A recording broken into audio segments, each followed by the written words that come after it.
নয়াদিল্লি স্টেশনে এই পরিস্থিতি নয়, বারাণসী স্টেশনেও রীতিমতো বিশৃঙ্খলা। কনফার্ম টিকিট নিয়েও ট্রেনে উঠতে পাচ্ছেন না যাত্রীরা, এমনটাও অভিযোগ। যাত্রীদের বক্তব্য আপনাদের শোনালাম। নয়াদিল্লি স্টেশনে যেখানে 1 থেকে 1.5 ঘন্টা তারা অপেক্ষা করেছেন, তারপরেও ট্রেনে উপচে পড়া ভিড়। যে ট্রেনে উঠতে পারেননি তারা, টিকিট থাকা সত্ত্বেও তারা উঠতে পারেনি, এমনকি কোনো অ্যানাউন্সমেন্ট হয়নি, এমনটা অভিযোগ। অর্থাৎ রেলের বিরুদ্ধে একটা গাফিলতির অভিযোগ করছেন যাত্রীরা। প্রয়াগরাজে যাওয়ার জন্য যে ভিড়, আর সেই ভিড়ে রীতিমতো বিশৃঙ্খলা পরিস্থিতি। 13, 14, 15 নম্বর প্ল্যাটফর্মে যাত্রীদের ভিড়। কি হয়েছিল এই মুহূর্তে নয়াদিল্লি স্টেশনের পরিস্থিতি? আদৌ কি স্বাভাবিক হয়েছে? রেল কি ব্যবস্থা নিল জানবো। আবির রয়েছে আমার সঙ্গে। আবির, এখনো পর্যন্ত রেলের তরফ থেকে কোনো ব্যবস্থা অবশ্যই নেওয়া হয়নি। তোমাকে জানিয়ে রাখি যে 14 নম্বর প্ল্যাটফর্মে প্রয়াগরাজ এক্সপ্রেস দাঁড়িয়েছিল, স্বর্ণ তত্ত্ব সেনানী এক্সপ্রেস এবং ভুবনেশ্বর রাজধানী তারাও পার্শ্ববর্তী প্ল্যাটফর্ম 12 এবং 13 নম্বরে দাঁড়িয়েছিল। যেটা জানতে পারা যাচ্ছে, প্রায় 1,500-এরও বেশি ব্যক্তি যাদের হাতে জেনারেল টিকিট ছিল, কিন্তু তারা সংরক্ষিত কামরার মধ্যে উঠে পড়ার চেষ্টা করেন এবং সেখান থেকে বিশৃঙ্খল পরিস্থিতি তৈরি হয়।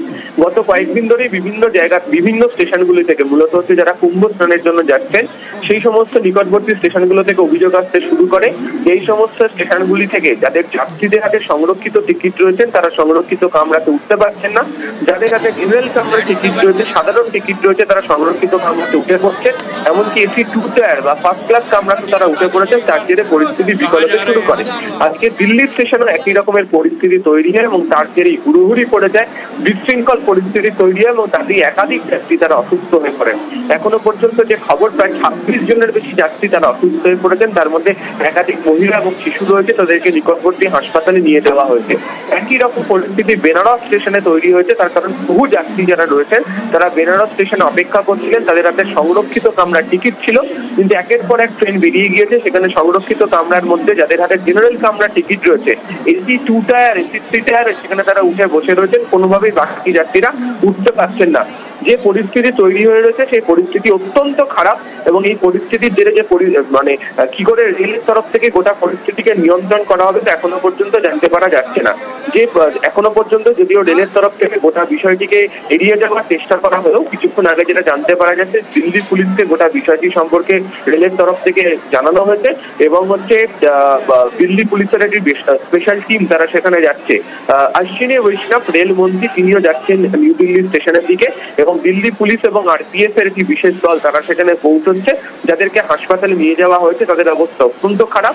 দিল্লি ফায়ার সার্ভিস তরফ থেকে 4টি ফায়ার টেন্ডারকে ইতিমধ্যে পাঠিয়ে রাখা হয়েছে, ফলে সিচুয়েশন এখনো পর্যন্ত নিয়ন্ত্রণে নয়।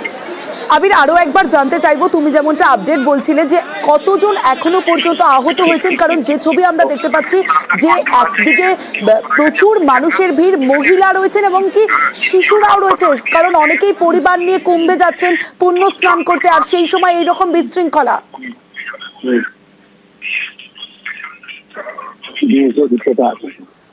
আবির শুনতে পাচ্ছ? আবির শুনতে পাচ্ছ?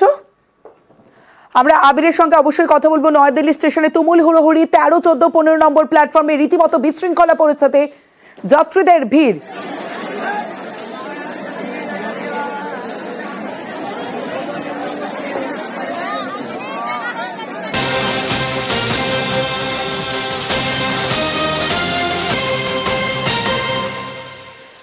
শুধুমাত্র নয়াদিল্লি স্টেশনে নয়, পাশাপাশি বারাণসী স্টেশনেও রীতিমতো বিশৃঙ্খলা পরিস্থিতি। কনফার্ম টিকিট নিয়ে ট্রেনে উঠতে পারছেন না যাত্রীরা, এমনটাই অভিযোগ। অর্থাৎ রেলের বিরুদ্ধে একটা গাফিলতির অভিযোগ তুলছেন যাত্রীরা।